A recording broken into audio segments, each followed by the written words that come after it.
turkey for you. Let's eat the turkey in my big brown shoe. Love to eat the turkey at the table. I once saw a movie with Betty Grable.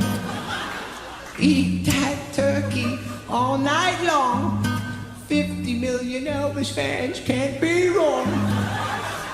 Turkey lurkey do and turkey lurkey dap. I eat that turkey, then I take a nap. Thanksgiving. Hey folks, and welcome to your favorite Thanksgiving tradition. Hello Grandma. How are you doing? I hope the turkey came out well, but my name's Chris. Gobble gobble, it's Stud. Oh look, Grandma, thank you for bringing your pastor to join us at dinner tonight. I'm Obert. Oh man, now that everybody is sitting around their tables, getting ready, setting the mood by playing their favorte podcast. Yep, for their family around the table. Yep. Yeah.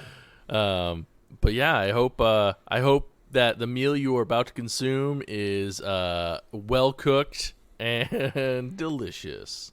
Yep, hopefully you listened to my advice last week and took that turkey out on Thursday, a whole week in advance. That way it wasn't frozen today when you decided to go start to cook it. If not, I told you so. I know. Not, look at you now listening to this podcast the minute it releases at midnight, scrambling to defrost your turkey and cook it in a few hours. I will give some advice. If you want to defrost it, stick it in water. Yes. Cold water. Yep. Yeah, Dana actually took ours out, I think, Sunday, so I don't know. We'll see what happens. We'll see if we even have a Thanksgiving this year. She was listening to me on Thursday. That's upsetting. No, she wasn't listening. I think she's behind. She didn't listen to the podcast till Sunday, and then it was too late. Oh no, I gotta listen. Speaking of, we have a turkey report, hot turkey report coming off the press here from Todd. So in today's turkey report, the turkey came out excellent. Many of the people at the Friendsgiving said it was the best turkey they'd ever had in their entire life. So glowing praise for the smoked, butter-injected, 24-hour Cajun brined turkey. The kids loved it. All the adults loved it. I think Nick ate way too much of it, so at one point he was complaining that he was so full that he couldn't even move. So overall, the feedback was excellent for the turkey. Thankfully, just to give you an update, it cooked a lot faster than I expected it to. So I actually ended up only putting it on at 10 a.m. and it was done by like 4:30, and it could have been done earlier. I lowered the temperature down just to kind of keep it from finishing when it was way too early. So I'm excited for what Thanksgiving will be, because I have no idea what time I'm going to have to start this bigger bird. Shouldn't you have a better idea now that you've done one? No, because it's 7 pounds more. Mm-hmm. I guess if I started it at like 7 a.m., it'd probably be fine.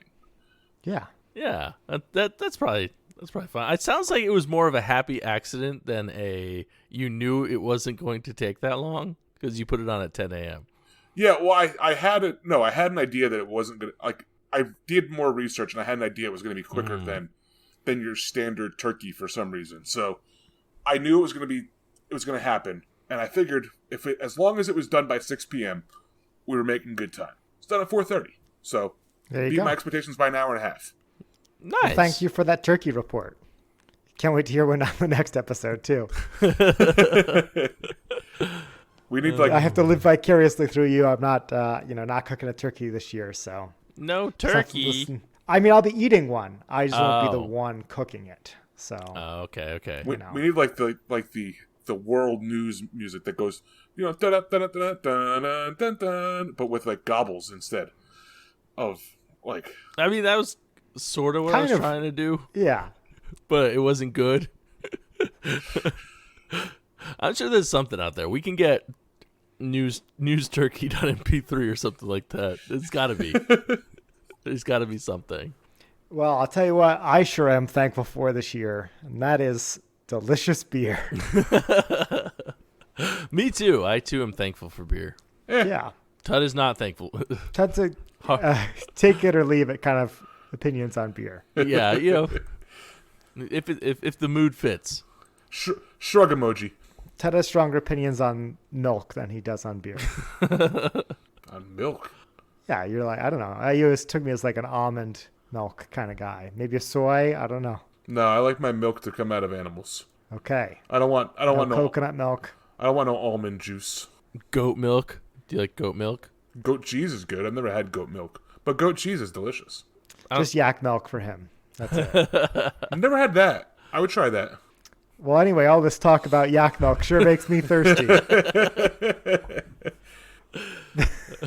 This week on the podcast, I kind of, I guess with a heavy heart, I come to say that my favorite local brewery, Bonsai, are closing for the season. They are going to be closed until springtime. So I had to go in right before they closed. I'd get a little growler of some of their delicious beer to bring home and to bring on the podcast because it's been a while. And, I knew I wasn't going to get another chance anytime soon. Do you stock up on bottles too while you're there?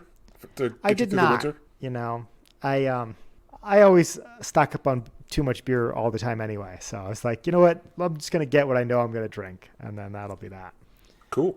But, every time Tud has been to Bonsai. And one thing I like about them is that it's all small batch experimental stuff. They do a lot of just one-off recipes. And this was one of them.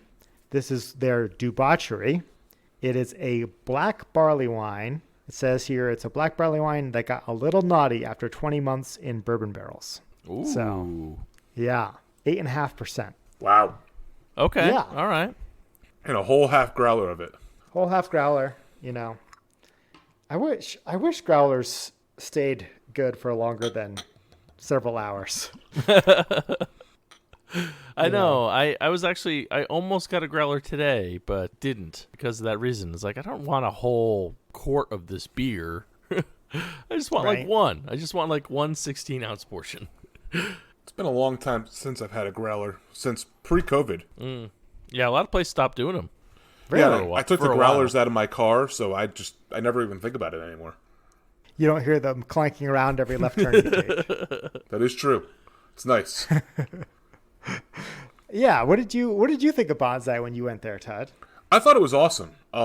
Really cool spot. We got to sit outside because the weather was excelente in Montana that week.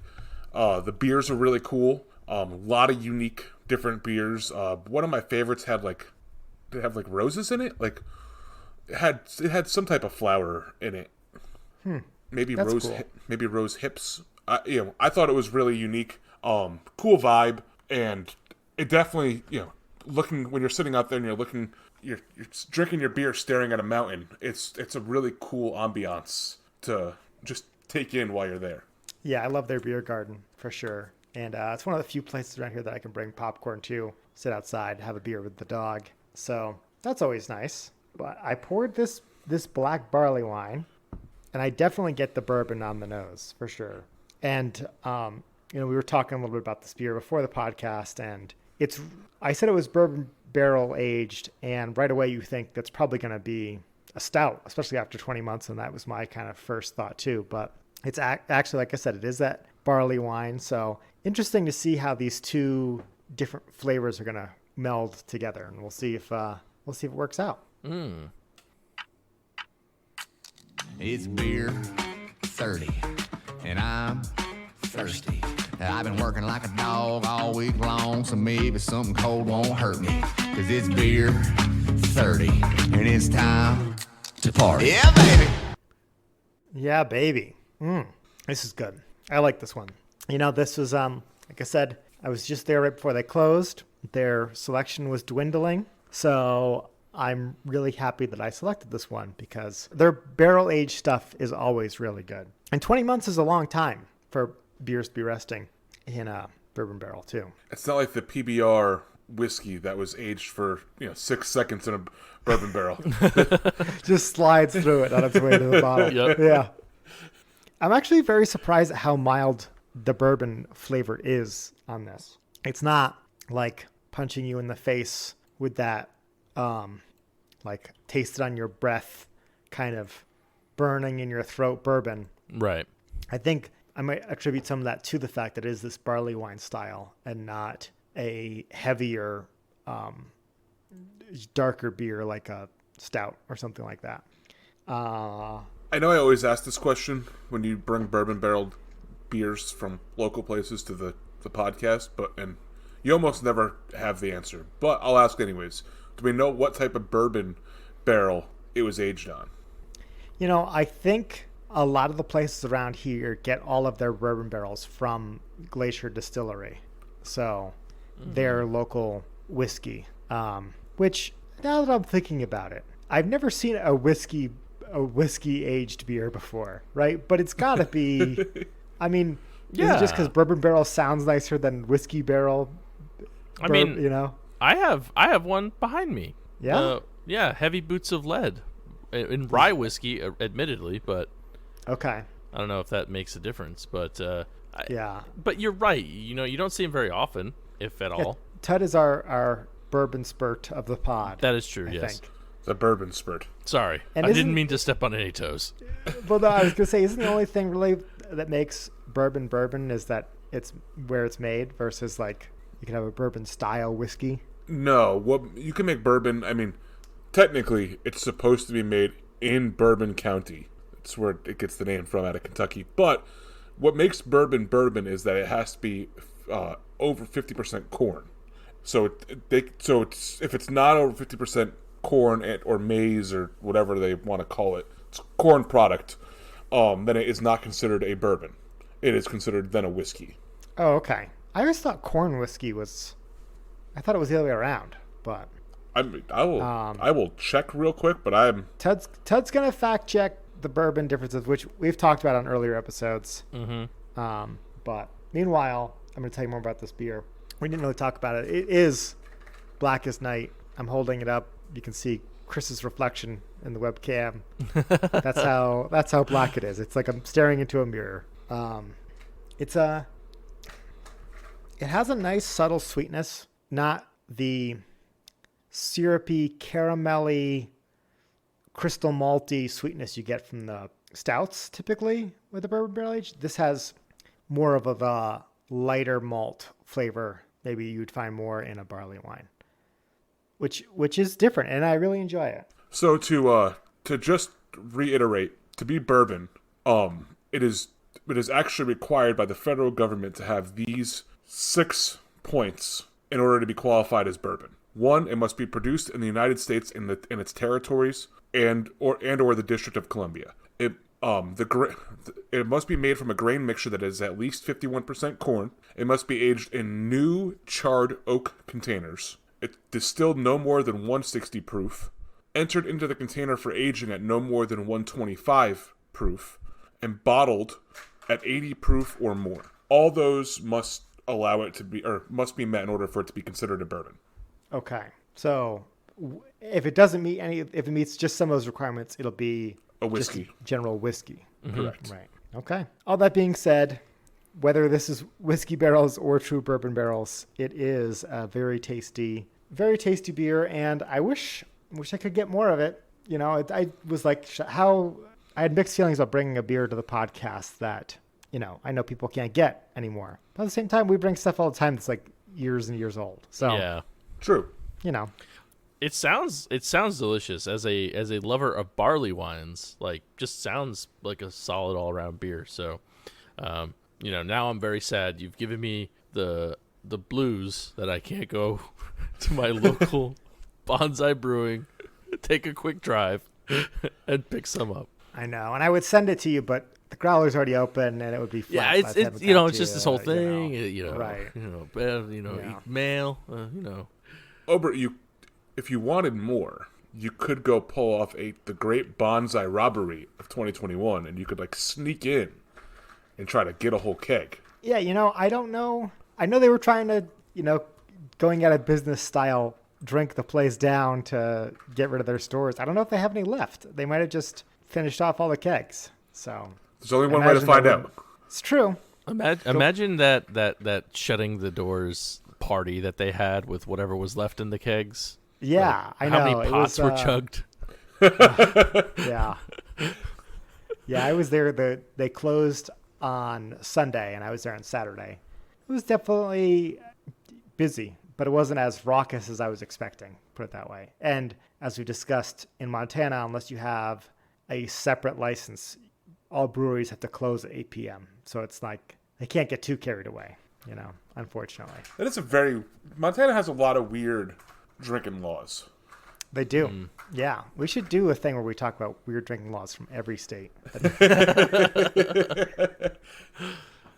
We could. I mean, it sounds like Yeah. there's got some mileage in it. Yeah, right? You can traverse around. Yeah. But all that being said, this is tasty. 4.25. Oh, Oh, wow. Okay, nice. Yeah. One of Bonsai's finer offerings. so looking it up on Untapped, let's say you had to guess what the collective 18 other people who rated this this beer thought of it. What would you think they were at? Yeah, so this is the 2021 version of debauchery. No, I'm kidding. There's only one. There's only one. There is only one. I hope that the other 18 people liked it. I don't know, man. 4.10. No, a 3.64. Wow. Pretty far off. Holy cow. Yeah. That is pretty rough. You weren't a whole That's a point rough off one. though. So Didn't lose a tally mark, so That that's is always true. good. Yeah. I mean, I think it's just barley wines. Barley wines are not loved by all. No.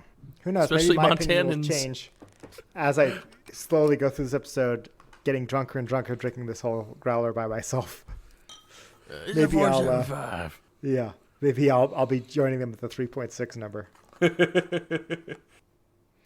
All right, but Chris, you look like you could use a perk up over there. You look like you could use a little jolt to get Okay. you going. You're not wrong. You're not wrong. It's all the tryptophan, all from all the of big that. meal that we're currently enjoying. The people are listening to us. yeah, I feel like Could you pass me the stuffing again? I feel like at this point we're in the point of getting seconds right now, right? This is where the meal where we're going towards the second serving. I think so. I like to think that people eat their first plate to the entirety of the podcast, and then they restart for seconds. Maybe they go revisit old Thanksgiving episodes, that kind of It's stuff. funny you say that, Chris, because I've seen how quickly you eat. Oh yeah, no, not me. That is true. I think you would have been done before we were done joking about the bit of people listening to the podcast while eating Thanksgiving. Yes, that is probably true. I eat very, very fast. Very Like fast eater. Like a Hoover vacuum. Yeah, akin to that, except for the food's on my plate and not on the floor. That's really the only difference, though. Yeah, that's it. That's all there is. That's the biggest difference. Less brushes, but the beard is kind of like a brush. It kind of, Right. Oh, well, now that we are finishing up. Nope. I like dessert in the middle of my meal. That's what I meant to say. So I was looking for a beer that was festive enough for Thanksgiving. And this one is maybe a tad bit off the mark, but it sounded delicious, so I wanted to have it. So I have...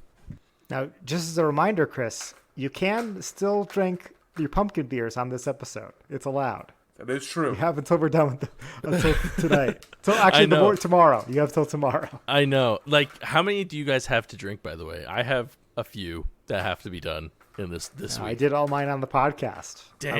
I was kind of hoping I had one for tonight, but No, I went with a different dessert. And this is called from our friends, our friends. They're strangers, down at Divine Barrel Brewing. And this is called Flashes of Blinding Brilliance. Flashes of Blinding Brilliance. That doesn't sound like any dessert that I'm aware of. Yeah, it's a Berliner Weiss style ale with blueberry, vanilla, marshmallow, and lactose. And look at that tasty dessert with the light bulb in it on the can. Now, do you eat around the light Jello bulb? mold? Do you eat the bulb? I Maybe don't it's a know. candy light bulb. Yeah, maybe it's. I think it might be. I think it might be a candy light bulb. So, admittedly, I was going through the store today. Went to Lowe's Foods, and greatest store on earth. And they have a ton. Like, all of the Christmas beers are out already. They had a bunch of festive, like, winter beers. So I was looking for something. I was like, oh, and there was a cranberry tart one. That was my first one I picked up. Then I switched to this because, to be fair, I don't like cranberry beers very much. Not as much as this sounds. So Yeah, I could see that logic. You're like cranberry for Thanksgiving, except I don't like that. except it's not as good as other beers like this one. And for those of you that don't know what I'm talking about, it's got like this big Jello dish, and kind of like Jim Dwight style, put a light bulb right in the middle of it. So, but I'm very excited. It sounds delicious. It's from Divine Barrel, which is great brewery, amazing brewery. Can't go wrong. Can't go wrong.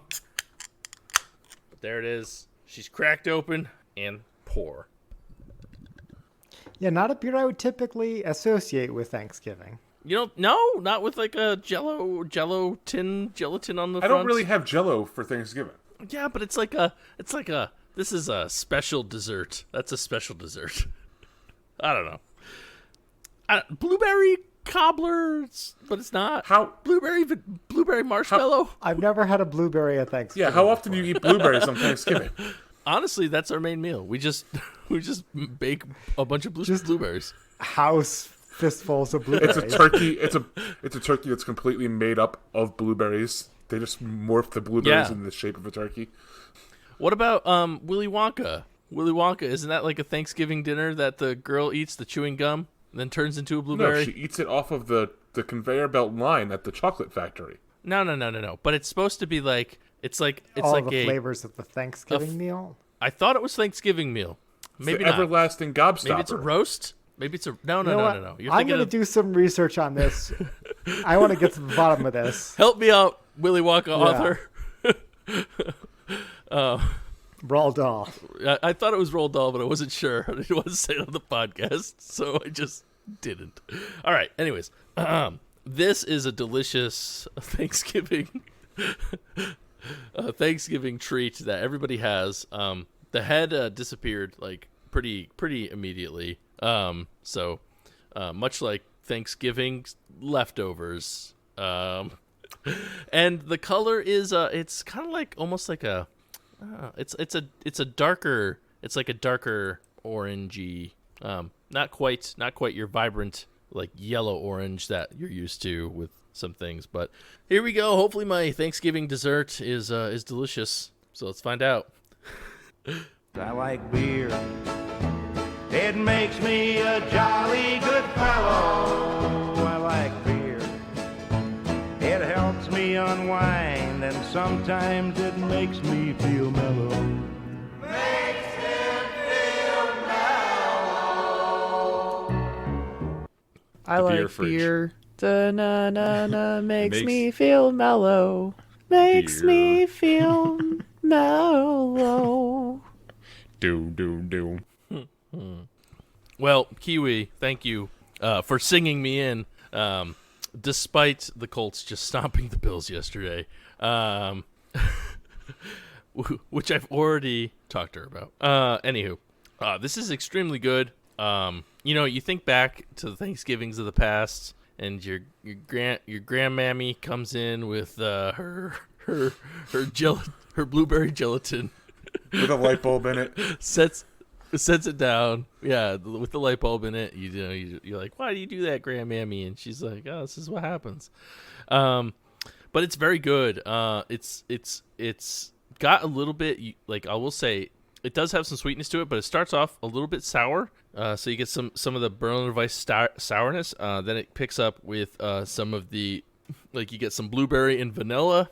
The marshmallow kicks in. The lactose adds a nice body to it. This thing's very good. It's very good. I'm afraid if I don't drink it quickly, I'm gonna get sick of it.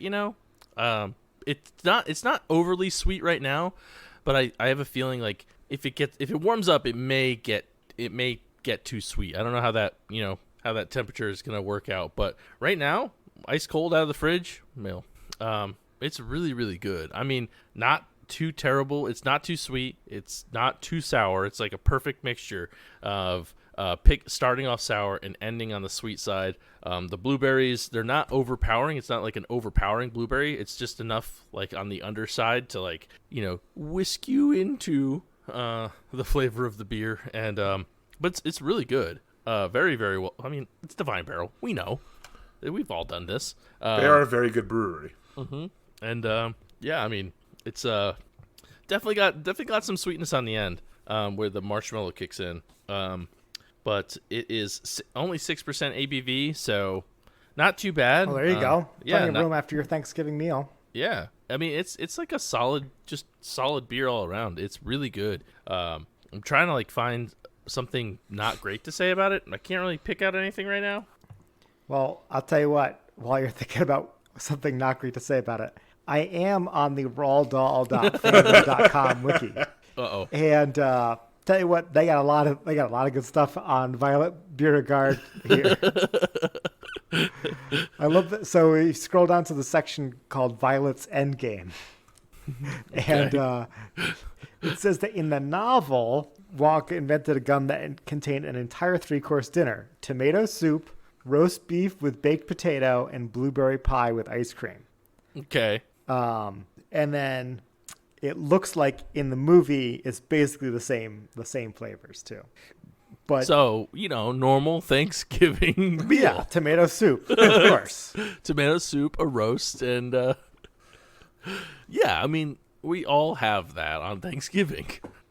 It's like second Thanksgiving, Exactly. Yeah, this article has like the behind the scenes of how they made the blueberry and everything. I'll put it in the show notes if I remember. Not to mention the fact that I believe Willy Wonka takes place in like London, so I don't know why they would celebrate Thanksgiving. Mike TV, I think, was the only American. Mike, yes, I believe he was. So I don't know why they would celebrate Thanksgiving in London in this book. Well, clearly they had Wonka candy in America, though. So right, they had to appease to their audience. I mean, in Chris's defense, it was a 3-course meal. I get where you're going, but... And it was a blueberry, so, I mean... Yes. She did not turn into a giant cranberry. Right. If that were the case, then I would have went with the other beer. Her name was not Scarlet. Oh, man. But this beer is very good. Can't really... I mean, I'm enjoying it. It's... I'm glad I bought a 4-pack. It's one of those ones I kind of... there wasn't a mix 6 option for this, so I just bit the bullet, bought the 4-pack, and I'm glad I did. Very, very good. And I'm pretty sure I've not had this before. Pretty sure this is a maybe not a newer offering from Divine Barrel, but a newer offering that I've seen from Divine Barrel. So they're the closest thing that you have to like Southern Grist. It's either them or Resident Culture, but no, these guys are more. Resident Culture is more Bearded Iris. And Divine Barrel's more Southern Grist. I'll say that because Resident Culture, even though they have a good sours and stuff too, they're like more well renowned for their IPAs. So, and these guys are just jacks of all trades, Jacks and Jills of all trades. Also, Kiwi enjoys them quite a bit. So there you go. That's someone in the biz.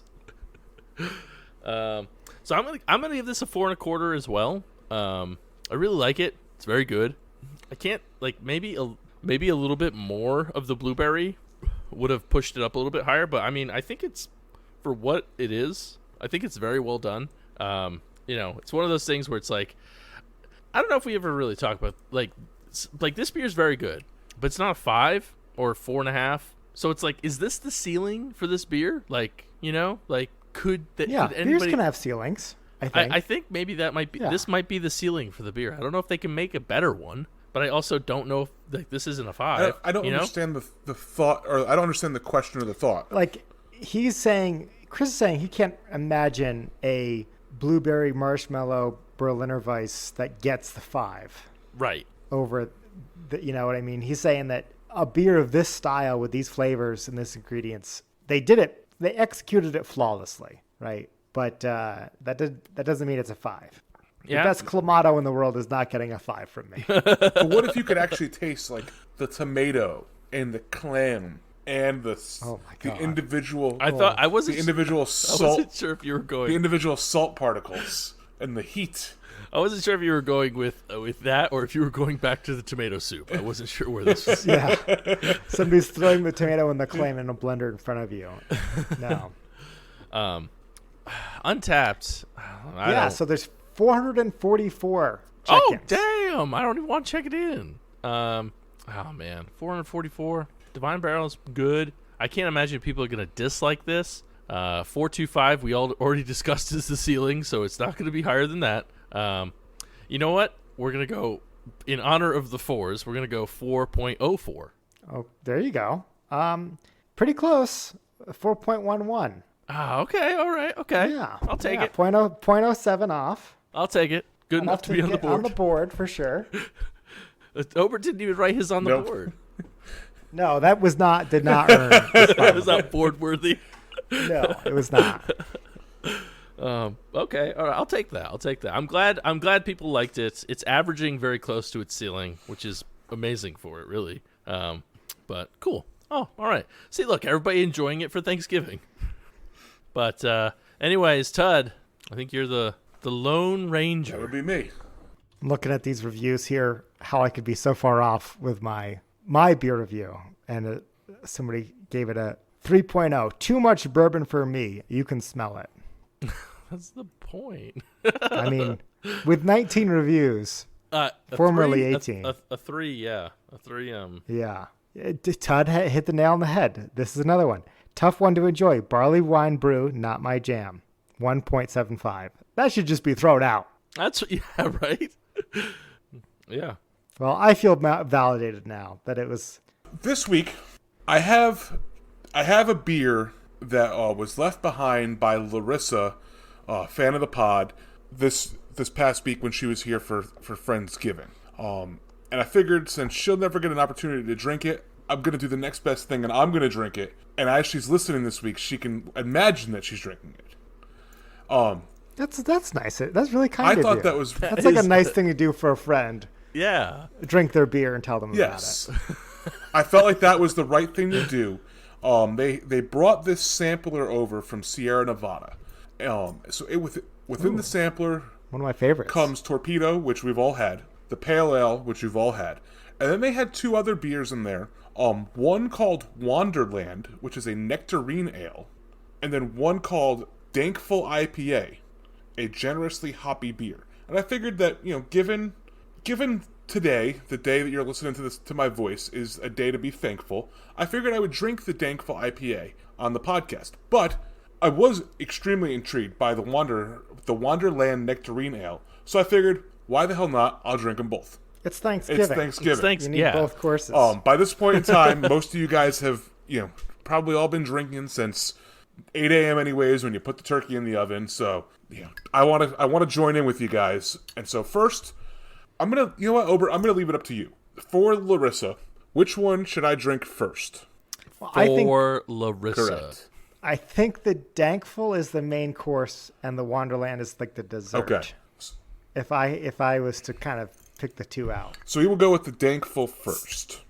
So, as we discussed a couple weeks ago, I'm a big fan of bottles, and Sierra Nevada never disappoints. All their beers come in bottles. It's great. Yeah. And I like how their original pale ale is bottle conditioned too. Not many beers I think are that way, where they have that kind of the finishing sugar and active fermentation in the bottle. I did not know that. So I like it, gives it that extra carbonation. So on the back of the bottle, it reads, "A better tomorrow is why we brew Dankful, a resinous West Coast style IPA that stands up for societal equity, economic well-being, and environmental protection." The bottle, very standard Sierra Nevada bottle. It's got some hops on it. It says Dankful IPA and the Sierra Nevada logo. It advertises that this one actually did come from the Sierra Nevada facility that we've all been to down in Mills River, North Carolina. Gorgeous place. Mm-hmm. Yeah, that, if there's ever a Willy Wonka factory for beer, that's it. Ooh, that's a good question. I'm trying to think if there's any place that I've been to that's more, you know what? And I can't say this for sure because I've never been there, but I've heard that Magic Hat is the Willy Wonka brewery of them. Have you guys, either of you been there? I have not. I went a long time ago. Yeah. Very long time ago. It's very when I went, it was very like hipster, I guess. Like I got like Hot Topic vibes almost from it. So I don't know if that's Willy Wonka-y. I didn't go on the tour there though. Okay. But yeah, I mean it was cool, but it wasn't as big. Like it's kind of, at least back then, it was smaller. So that's why, like, I guess it would be like Sierra Nevada would be like Disneyland, you know? Yeah. Well, Sierra Nevada did have the schnozberry flavored wallpaper, which might give them a point. That's true. All right. So, as you guys can see, it is an amber color, very clean, as you'd expect a West Coast style beer to be. Head stuck around. It's still sticking around. Overall, a very pretty beer. A pretty IPA. You can tell that it's going to have a lot of flavor, but also it's not going to be extremely like New England style. On the nose, you get a lot of pine, and you can definitely smell like that fresh hop aroma off of this. I want to know how old this beer is. That's what I want to know too. I was curious when this was brewed because it looks like a fresh hop style. It says packaged on 9/27/21. So it's a couple months old, but it still looks pretty fresh. It smells really fresh. And maybe that's just partly because maybe they bottle conditioned this one too. Who knows? Let's dive on in.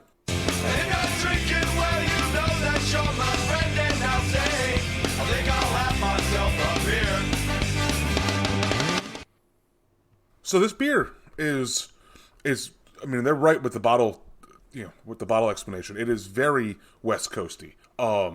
Definitely tastes a little bit more fresh hop than I would expect from something that's West Coast. So maybe a little bit more like the wet hop that you were talking about having. It just tastes like it's extremely fresh and delicious. It's crisp, it's clean, it's light in body. This weighs in at 7.4% ABV. This is an extremely, extremely drinkable 7.4% ABV beer. Unlike the Torpedo, which is made to be super hop forward and bitter, this is more smooth and clean, crisp. Nice. We got a nice little flight board going with the 3 beers so far. Yeah. Nice variety this week. Definitely a lot of grapefruit flavors come through with this one too. So it's very refreshing. I could see drinking this, if it was yard work season. If this came out ice cold out of a cooler, this would be delicious. Good beer. Big fan of Sierra Nevada. I don't think that they get enough credit for their beers. I know the three of us here are all big fans of them, but they're never, when we talk about best breweries or like the new hotness, Sierra Nevada's never brought up there, but they're consistently a solid brewery that you could grab their beer off any package store shelf and you're always going to be satisfied. Yeah, can't argue with that. So for this one, it's really refreshing. I'm going to give it a 4.25. I think it's worth that. Very good. You talk about ceilings. Obviously, there's 5 potential, I guess, in these types of IPAs. So, it's just for something that you get off a shelf that was brewed 2 months ago. It's a good beer. Okay, nice. Wow, 4.25s across the board so far. 4.25s. Luckily, we have another one to go with too. See if we can get a full 4.25 sweep. I'm assuming there's going to be a buttload of check-ins for this beer. Yeah, that's what I was about to get to. I think probably more than 18. Definitely more than 18. Maybe even more than 444. Just barely. 41,782 ratings. Wow. So, 5.0. Well, all right. So everything regresses kind of to the mean at this point. It's Sierra Nevada. It doesn't have not a lot of hop hype. You're gonna get people from craft beer lovers to just people who are like, I just bought this beer off a shelf. Yet I have Untapped. True. That's a really good point. That one always throws me off. While you were grabbing this beer, we were talking about some of the haters on my beer. I'm like, why do these people even on Untapped? Why'd you take the time to download? I mean, maybe so they could shit on craft beer. That's the only thing I could think of. One of them was like, I don't like barley wines or something like that. 1.75. So I don't know if it's going to be a 4. I just don't think that, just given the people, most of the people who are going to drink Sierra Nevada beers and rank them, I don't feel like they're going to find this to be a 4. 3.85? Ooh, that's higher than I would have guessed. Yeah, it is lower than that. 3.77. So I stay on the board for now. Yeah. Well, yeah. I mean, I think with, put the mark up there. Yeah, I'll give you the mark. Otherwise, this is just going to turn into a war of us all reviewing like 10 beers per night. Yeah, because then I get a rebuttal beer if Tud beats me with his second beer. It's this whole thing, I think we did let Jenna get a point with a multi-beer review night on a multiple beer, but she was a guest, so we let it slide. But That's but true. the main co-hosts, nope, Chris, honk, honk, honk. You definitely get the tally. Rightfully so. Now, what if I get like this next one like on the money? If you get the next one 100% correct, you will also get a tally. It won't be. It'll be another somewhere else on the board. I'm not saying where it'll be on the board, but you'll get a tally. It'll be a tally added to the board. Yeah, probably. Yeah, I'm thinking right here. All of my tally marks are never with the rest of my tallies. So jumping into the next beer, as I said before, it is called Wonderland. It is a nectarine ale. It is also brewed out of the Mills River, North Carolina facility. This beer weighs in at 7.5% ABV, and it has a nice little pic. It's not the standard Sierra Nevada label. It's got a nice little picture of like the frontier on it. That's fun. And it's a little bit different of a color. It's still clear, still clean, but it's definitely more pea colored. Like if you needed to drink some water, that's the color that this is. I was gonna say it's like a later fruit ale color, but pea water, sure. And I'll post it on the Instagram for everybody to go see in case you would like to give your opinion on the pea water as well. Head stuck around. Just a really good looking beer. Like if I made this as a home brewer, I'd be happy. On the nose, smells completely like tangerines. I get no hops, maybe a little bit of sourness to it. Nectarine. I'm sorry. That would be the name of the beer. Definitely smells fruity, maybe a little sour. Let's dive on in. Beer is good. Beer is good. Beer is good. It's on. Beer is good. Beer is good. Beer is good. So again, standard Sierra Nevada. It's crisp. It's clean.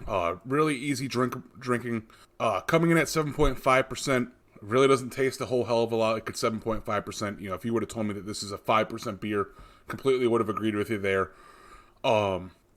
It tastes like a lager that has tangerines in it, but it's like a step up. Like it's all I taste is tangerines, and then as I breathe out, I get kind of like that beer flavor. It's really good. It sounds like we were talking about Magic Hat. It sounds like they're number 9. More sweet. This is definitely up the sweetness. A lot more tangerine flavored than Magic Hat number 9. Is number 9 supposed to be tangerine? I think is it clementine or tangerine? I think it's tangerine. All I taste in this is it's basically like they squeezed tangerine juice in a glass or in a bottle and said, "Here you go. Here's this tangerine flavored beer." Overall, delicious. Larissa, I'm sorry that you weren't able to get you won't be able to drink your sampler pack. Seeing as by the next time I see you, I'm sure that I will have finished this sampler pack. It's really, really, really good.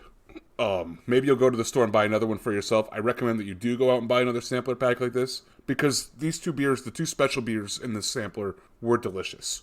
Actually, overall, my favorite of the two, I'm going to have to say it is the Wonderland. Just unique. Getting that full fruit flavor. I feel like I'm eating just a nectarine, just biting into it and savoring that citrus flavor. I'm going to give this one, I think it's also going to come in at a 4.25. You just are saying that to complete the sweep.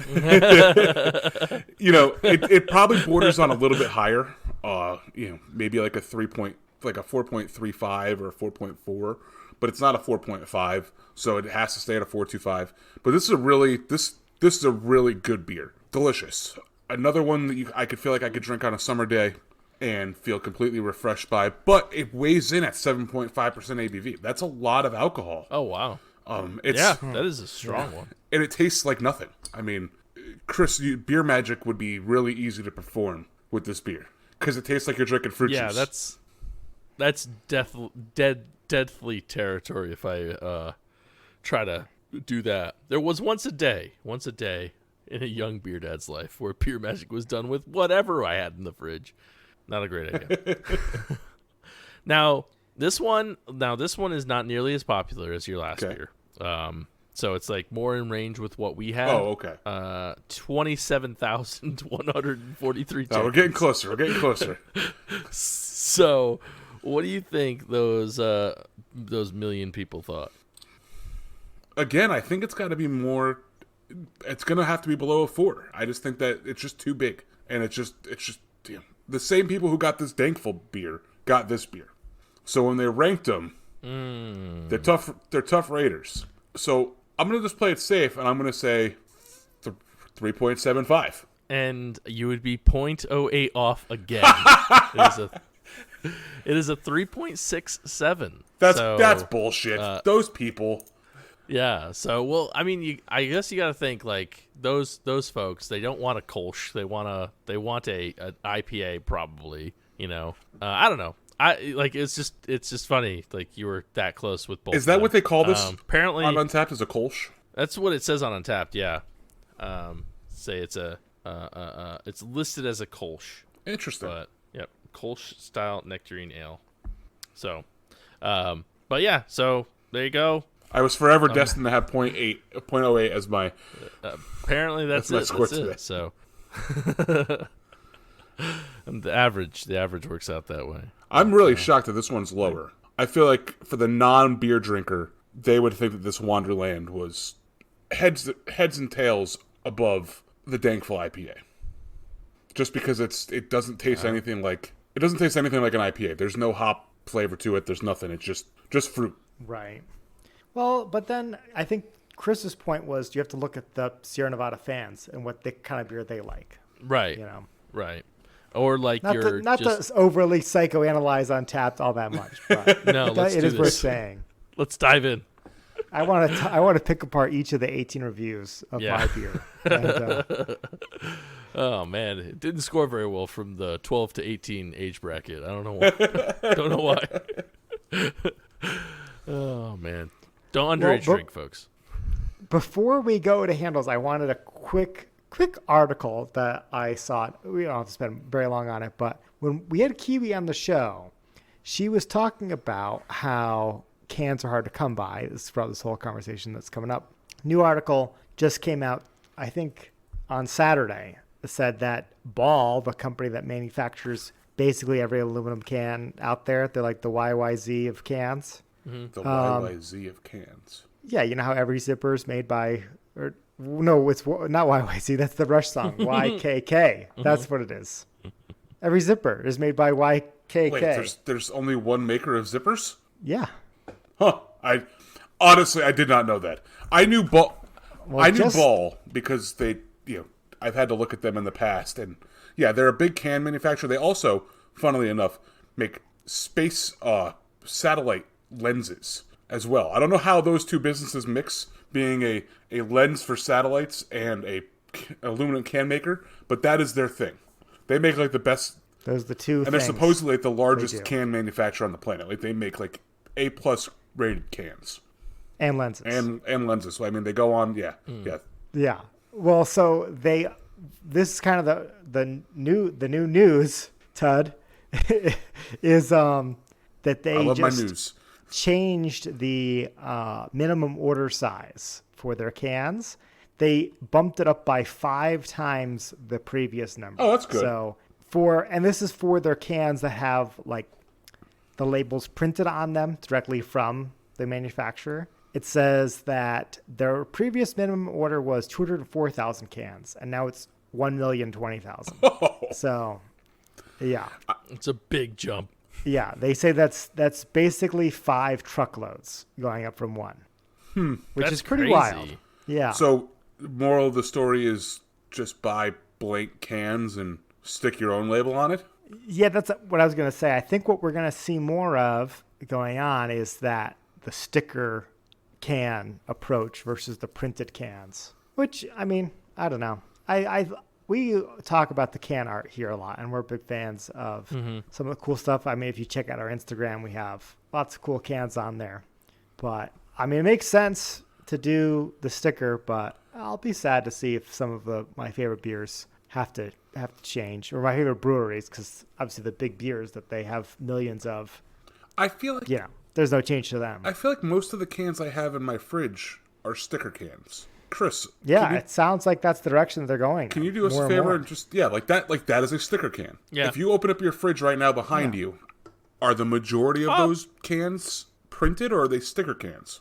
I was just thinking. I was like, I don't know exactly how many. Let me do just a quick observation.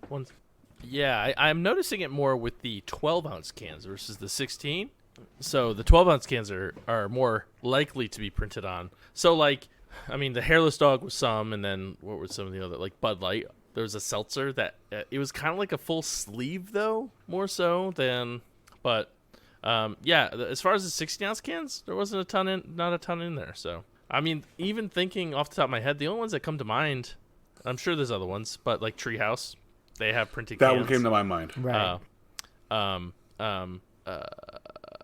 Stubborn Beauty has printed cans in Connecticut. Yeah, and it sounds like a lot of what you're describing aren't places with a lot of seasonal or changing brews. It's like the same beer label that they can use for years. Stubborn Beauties, I think that those are more like the sleeve that you were talking about. But okay. But those are, I mean, I don't know what counts as a printed can. Treehouse, definitely, those cans come printed. But if you look in there, the last time I was there, that picture that you have for your article, Obert, that's what their can that's what their can room looks like. Is it's just pallets and pallets and pallets of cans. Mm-hmm. Well, anyway, I didn't want to spend a lot of time on it. I know we talked with Kiwi about the can shortage, and here's just another thing. Looks like they're going to kind of discourage that can usage. So, down with cans. Wait, what? Well, I think you're just gonna see more stickers. A lot of the canning lines that these breweries have, anyways, they're not sticking the stickers on by hand. The machine is doing it as it's pouring the beer, putting the top on, smushing it to get the top to clip. But anyway, I want to move on to our Thanksgiving handles. The one time of year that we have tangentially related handles to Thanksgiving. We're going to take our Frosty mug out of the freezer, fill it up with our cranberry sauce and gravy and blueberry marshmallow, whatever, that you normally have for dessert on Thanksgiving. 3 handles Frosty mug. Jordan, take it away. Test your handle. Test your handle. Test your handle. Test your handle. Mug of wisdom!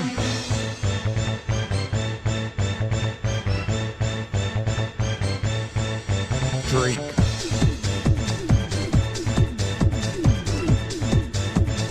Mug of wisdom!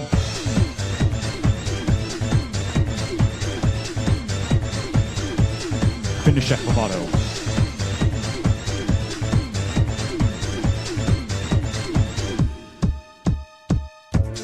Chris. Tud. Obert. Popcorn and other animals.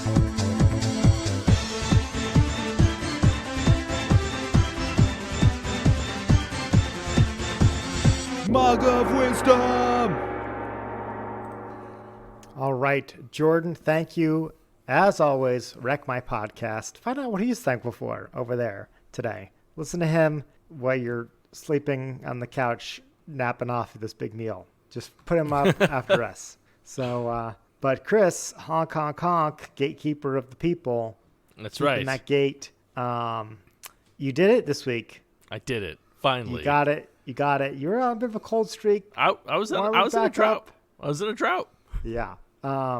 But as mopped, manliest of people commented. What are we doing? What's going on? The mug is yours. Yes, it is mine. I'm going to give it to Obert, and I only say this. I don't know what your handle's going to be. I don't know if you are going to go, but your handle last week has we've taken it a little bit to heart in this household. So okay, we went out and got a bunch of stuff to make homemade pizza. So I'm hoping it's a pizza thing. But listen, this is everybody eats Thanksgiving pizza, right? Yeah. No, I have, like I said, I talked about it, and I'm not going to talk too much about the pizza because it will be a future handle, but okay. I'll keep waiting. But I did come up with something a little different for today. It's honestly not that different. But I am happy to hear that you're starting on the pizza train because it's a lot of fun.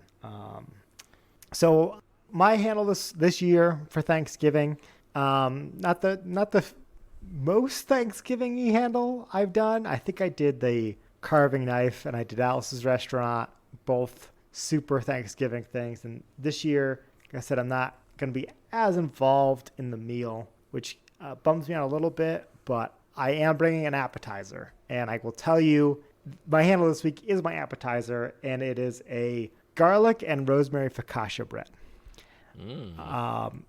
Kind of along with the pizza theme, it is a baked good that takes a day to rise.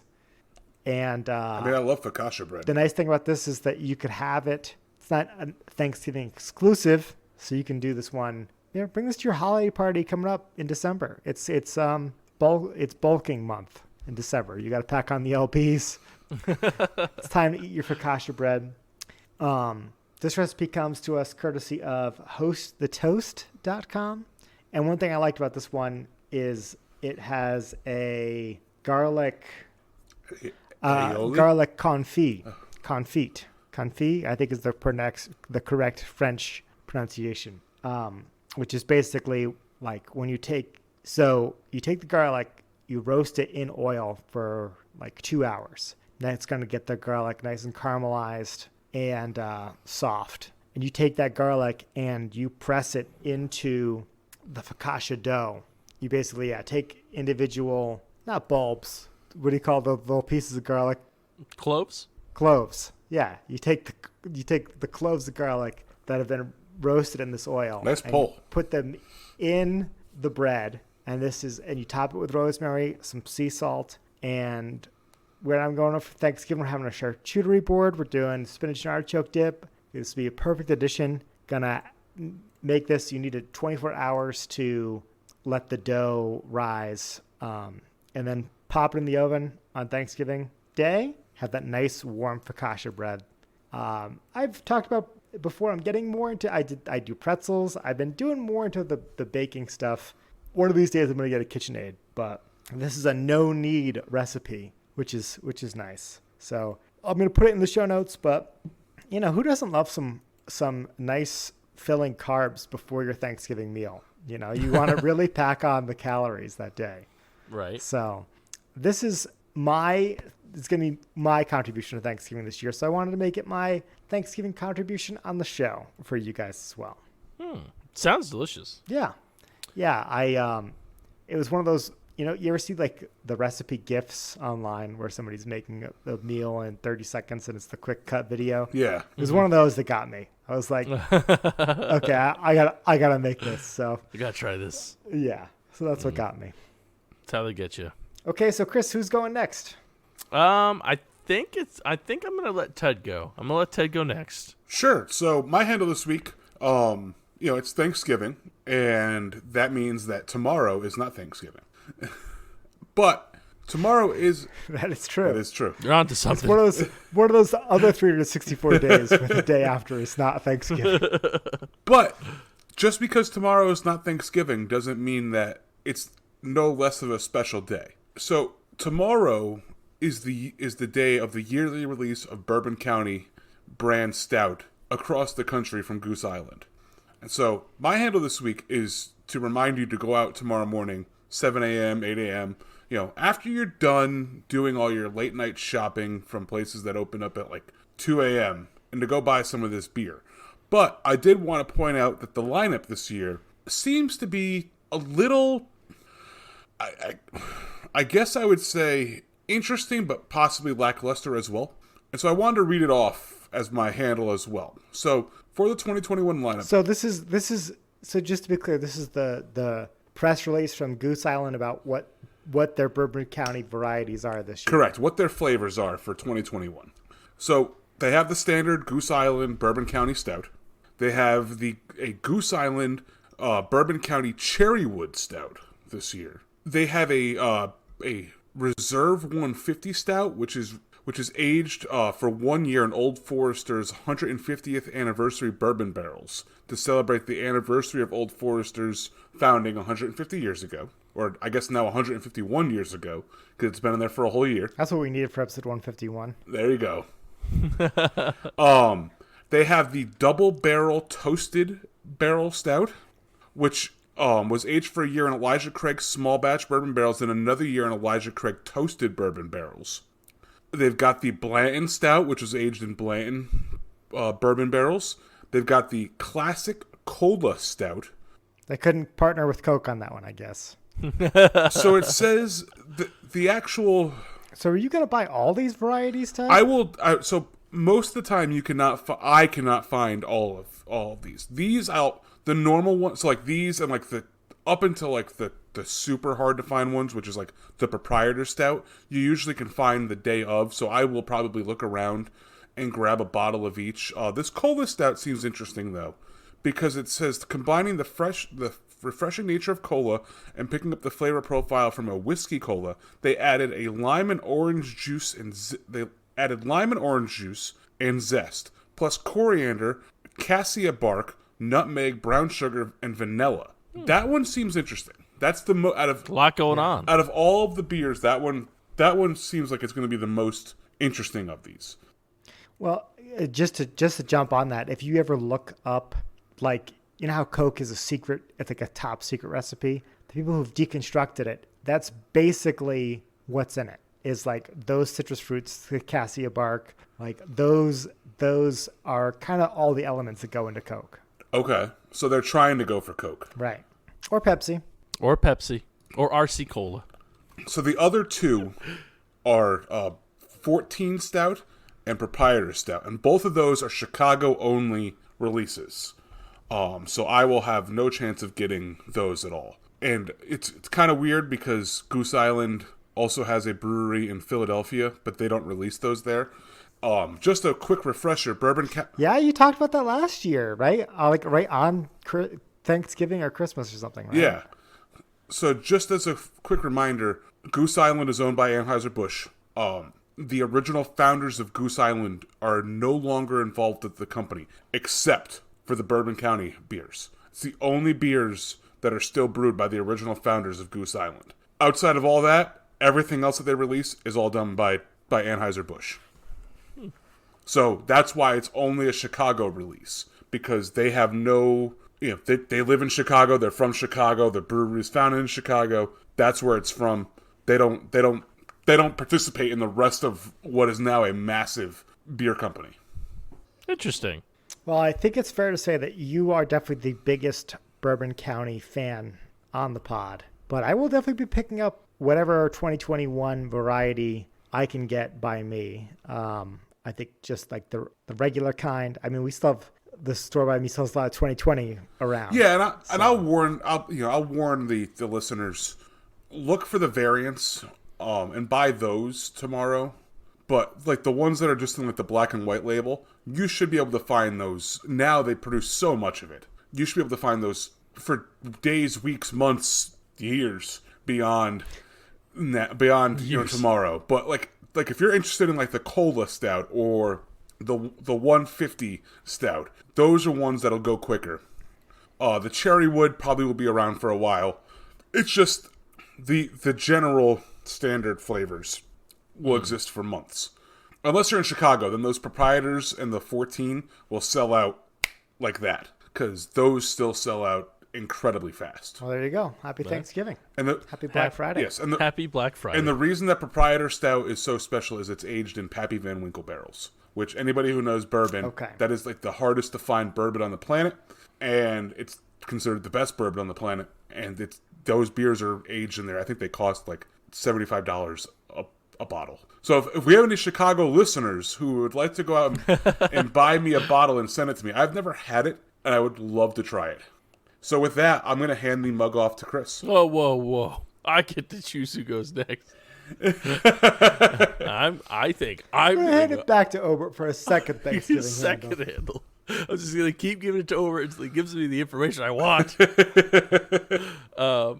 Tell me that sauce recipe, damn it. Yeah, give me the sauce recipe. So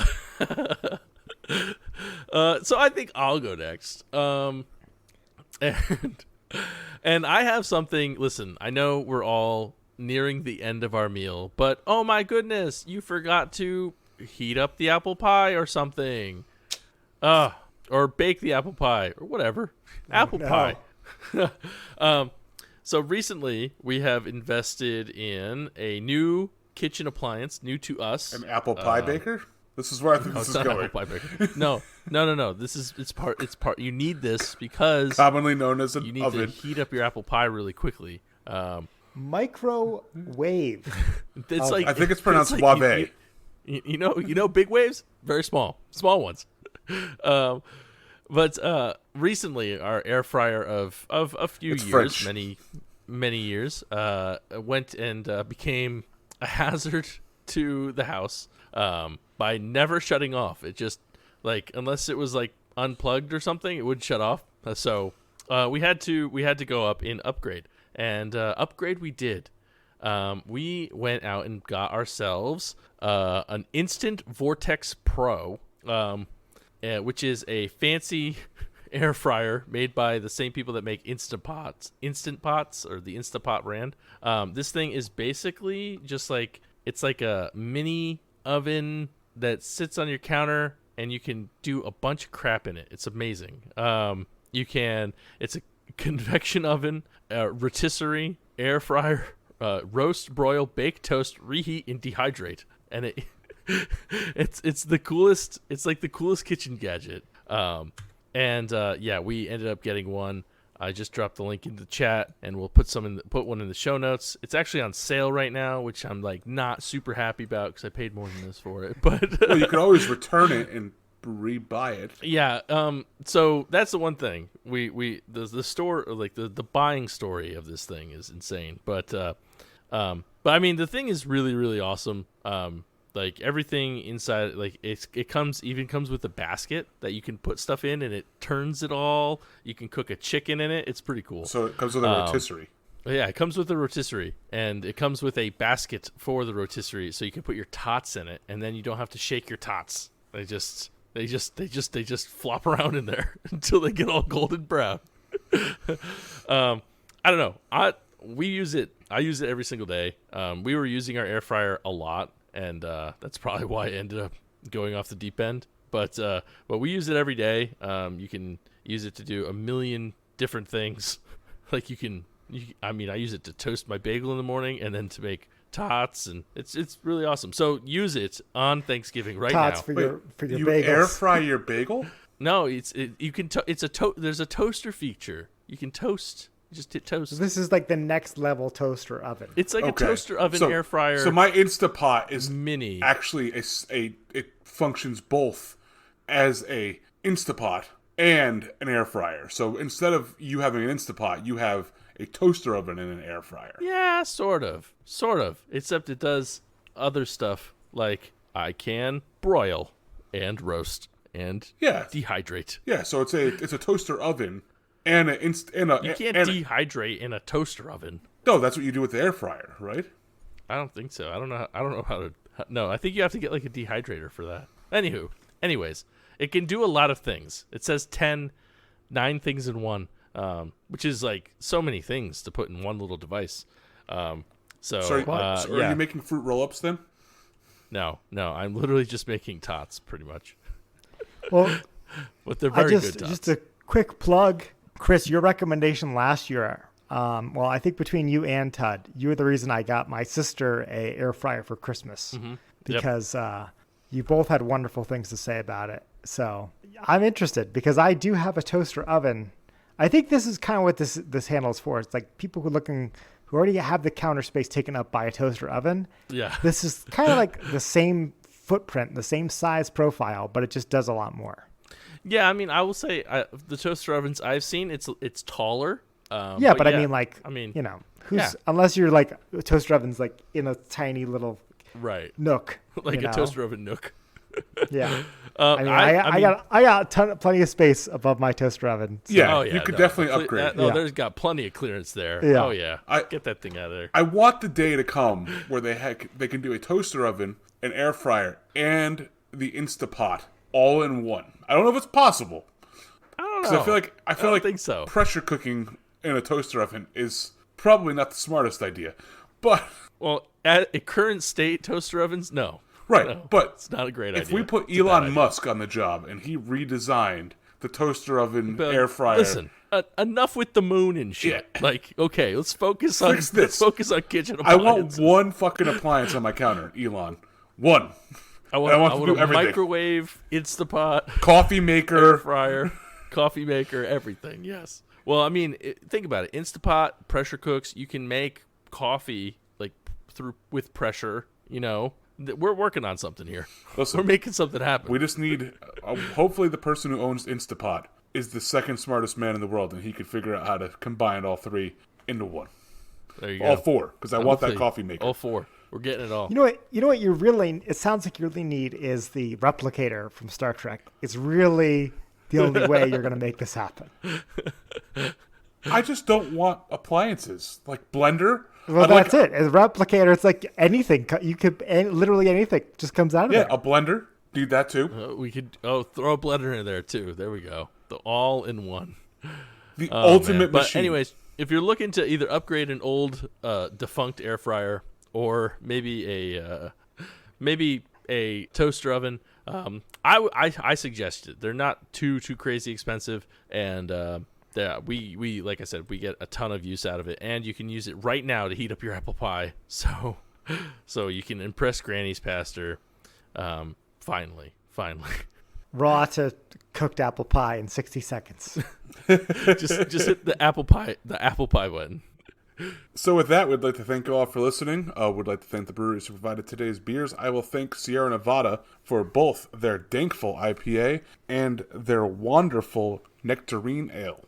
I would like to thank Divine Bale Brewing for my Thanksgiving dessert, Flashes of Blinding Brilliance, a Berliner Weiss style ale. And I want to thank Bonsai Brewing Project for the debauchery, but most importantly, I want to take a moment to thank all of you, our listeners on today, Thanksgiving, for supporting us through the years, old and new, our day ones, our recent fans.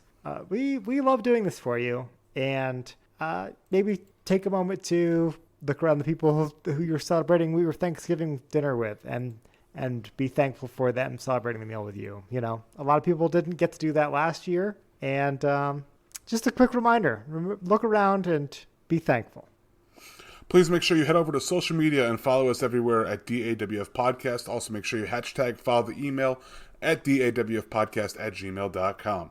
Please make sure you head over to Discord and join the conversation over there, and head over to Patreon, where you can subscribe for as little as $1 a month, 25 cents a week, and get an extra episode of Drinking Alone with Friends most weeks. Also, if you semi-regularly, at least twice a month. We try to do it more often, but it seems to work out twice a month. So for 50 cents, you get an extra episode of Drinking Alone with Friends. That's how math works. Also, please make sure you head over to the Apple Podcast app and leave a rating and a review. It's really the best way for people to find out about this podcast, because the more reviews we get, the more people can find us, and that's always a good thing. And also, please make sure you're spreading this word of mouth. You're all listening to this on Thanksgiving. Show it to your friends, show it to your family, show it to that weird uncle that you haven't talked to in, since last year at this time, or 2 years ago, if you didn't see him last year because of COVID. But you're like, oh, I think he likes beer. Well, tell him about this podcast, because, maybe you and your weird uncle now have something to bond over. And so with that, my name's Ted. My name's Chris. And I'm Obert. And remember, if you're drinking alone, do it with friends. Maybe a weird cousin, weird aunt.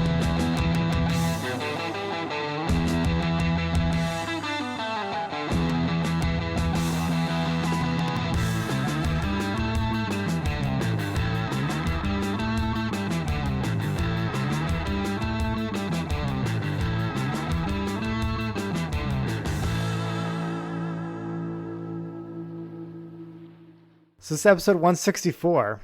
Mm-hmm. Did you know 164 is the number of tiles on a Scrabble board that are regular, plain old tiles?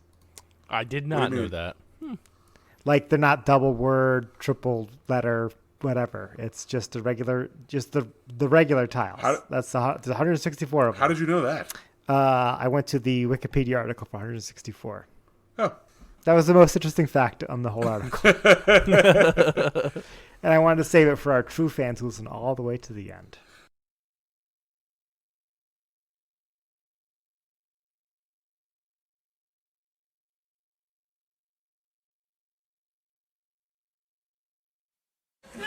They want to hear the Thanksgiving song.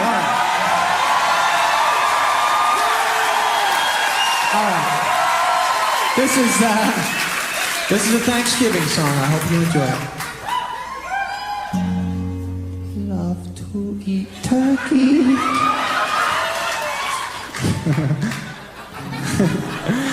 Love to eat turkey.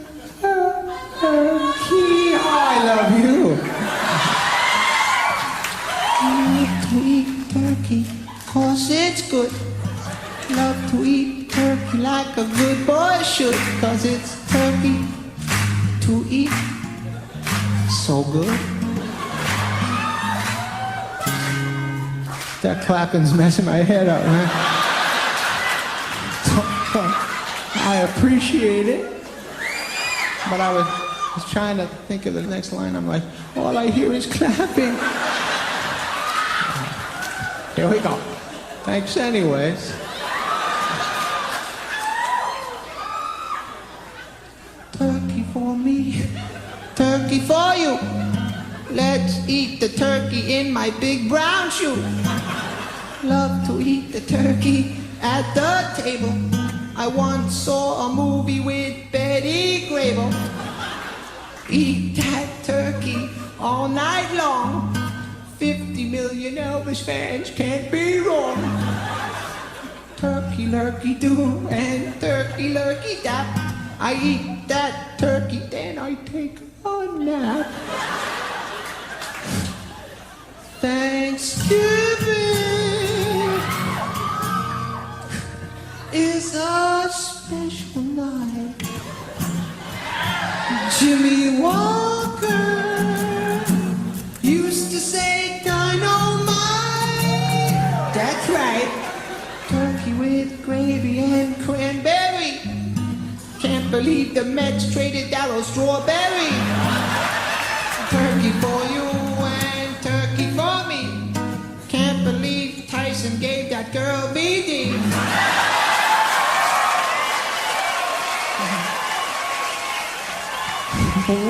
White meat, dark meat, you just can't lose.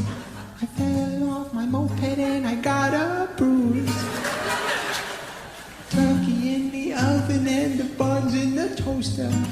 I'll never take down my Cheryl Teague's poster.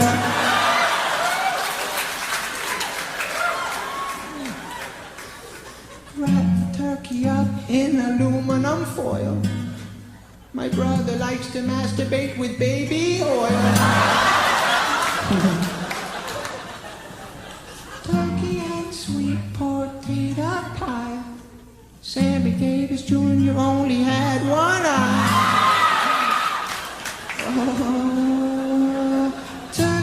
for the girls and turkey for the boys. My favorite kind of pants are corduroys. Gobble, gobble, goo, and gobble, gobble, giggle. I wish turkey only cost a nickel. Oh, I love turkey on Thanksgiving. Happy Thanksgiving, everybody. Oh, thank you.